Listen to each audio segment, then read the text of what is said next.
কয়েকদিন পর নানা বাড়ি আসলাম। তো মামার বিভিন্ন জাতের কেনু বা কমলার যে জাত বিভিন্ন জায়গা থেকে মামা কালেকশন করে। তো বাড়ির ভিতরে এটা একটা খুব ভালো জায়গা, আঙ্গিনার মতো। তো মামা বিভিন্ন ভালো জাতের যে কমলাগুলো পায় সেগুলো বাড়ির আঙ্গিনায় নিয়ে এসে লাগায়। তো মাশাল্লাহ এত সুন্দর কেনু ধরেছে যা চিন্তার বাইরে।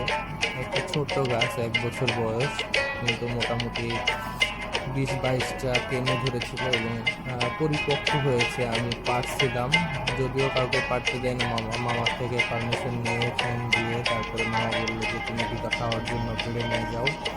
এখানে আরও আমের গাছের চারা ছিল, বিভিন্ন বিদেশি জাতের আমের চারা। এটাও একটা কেনুর গাছ, এটাতে ফল আসে নাই।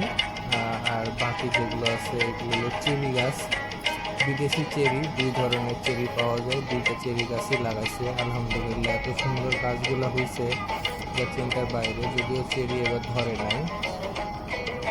আর এখানে মামা বিভিন্ন ধরনের বাতাবি লেবুর গাছ, বিভিন্ন জাত যেগুলো বিদেশি জাত ভালো ভালো, সেগুলো নিয়ে এসে লাগিয়ে রাখছে। আসলে জাতগুলো দেখে আসলে কেমন হয় ফলগুলোর টেস্ট, তার উপরে নির্ভর করে আসলে বাগান করবে মামা।